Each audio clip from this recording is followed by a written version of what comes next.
Hold the bottom just a little bit so I can get hurt. For real. Action.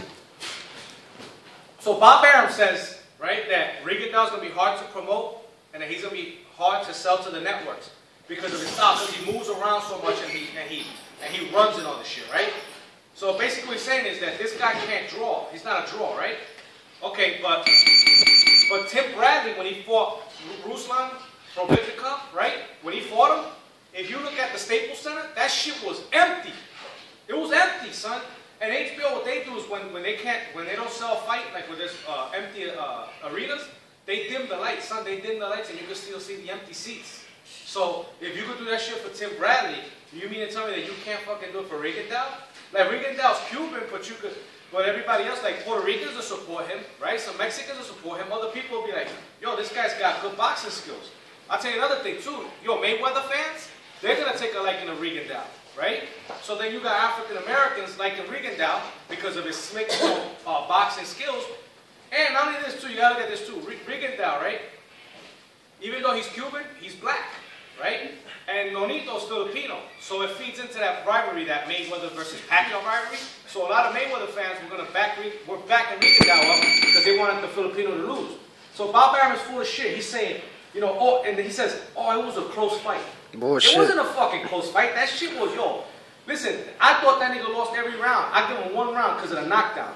Other than that, he lost every single round. So what that is Bob Arum saving face because Nonito's was this new cash cow and he got beat. You know what I'm saying? What Arum should have basically said was, oh, I'm not going to take the time and effort and money into promoting a black Cuban fighter. He should have kept it real and just said that. You know? Because the truth is, Cuban fighters can't draw, but that's why you got to promote them. You know what I'm saying? But these promoters, like, they'll get a Mexican fighter. You don't have to fucking promote a Mexican fighter in the U.S. The Mexicans here, the Mexicans back home, they support those guys. You get a Puerto Rican guy, you don't have to promote that fucking guy. The people in New York, the people in the States, and the people in the island are going to support that Puerto Rican fighter. When you get a black fighter in boxing, you got to put money behind that guy. He's got to act cool for him to be able to be a draw. You see what I'm saying? But unless you're an Al Heyman fighter, if you're an Al Heyman fighter, he'll get you big bucks. But even Al Heyman fighters can't draw shit. But you know, it's fucked up for Bob Arum to say, you know, oh, this guy, you know, he's not a draw. It's gonna be hard selling him to the networks. When we seen a bunch of other bullshit fights and the networks have bought him, you know what I'm saying?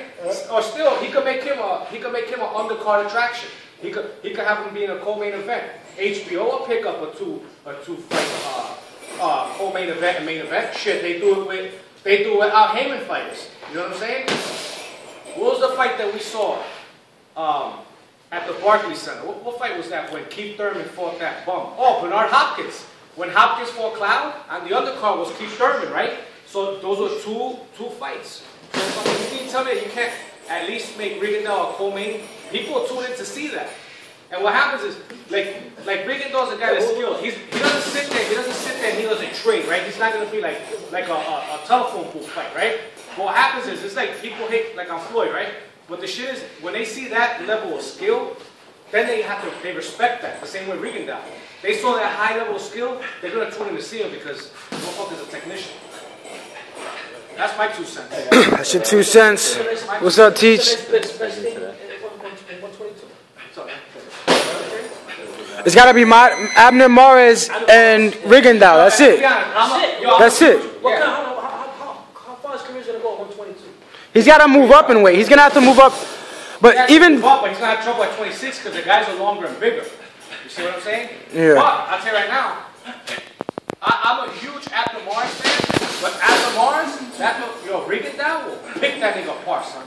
Because Abner Mares doesn't have one punch power like Nonito Donaire has at that weight. What Abner Mares does, he's a pressure. He swarms you. He breaks you down. That shit will. He's gonna run into the left. Perfectly for Rigondeaux. Yeah. Rigondeaux just sit there and counter him all night, bro. And I'll tell you right now, I think Rigondeaux could possibly even stop him late in the fight, knock him out. But top-ranked fighter, Golden Boy promotion fighter, so we're not gonna see that fight. You know, we're not gonna see that fight. So I mean, Abner Mares, he's a good fighter. Don't get me wrong, but he doesn't bring anything to the table for Rigondeaux. Rigondeaux would just pick him apart. You know what I'm saying? It'd be like I'm trying to think of a fight. It'd just be a glorified sparring match, for real. Seriously. It'd be like what Mayweather did to Gallo, what Mayweather did to Shamba Mitchell, or what Mayweather did to like DeMarcus Corley. That'd be a fight like that. Even not really, because Floyd actually fought gangs in that fight. He didn't box. So he'll just pick them apart.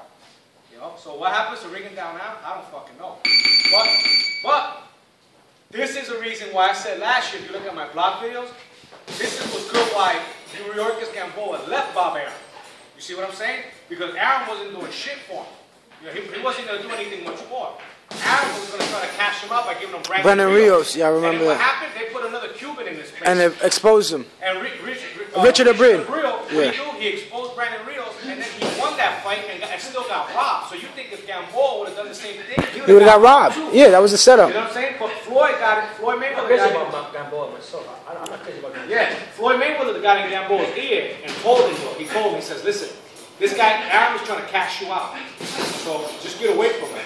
You know what I'm saying? And he was smart by doing that.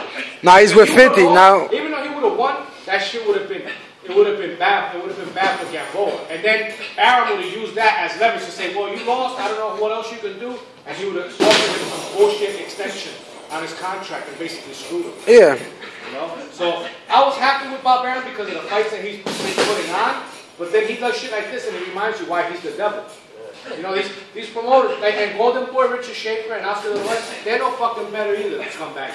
They're pieces of shit. Look, they got Lucas Matisse at 140 with a 140 fighter fighting Lamont Peterson at a catch weight of 141, so neither of them have to put their titles on the line. What kind of shit is that? I don't like catch weights, man. You know what I'm saying? So you criticize Arum, you also have to criticize Golden Boy for the bullshit that they're doing too. Just the whole sport. Like, yo, boxing has a little run, and you be like, yeah. And then these fuckers do the shit they do, and then you be like, you want to say, you know what, fuck boxing.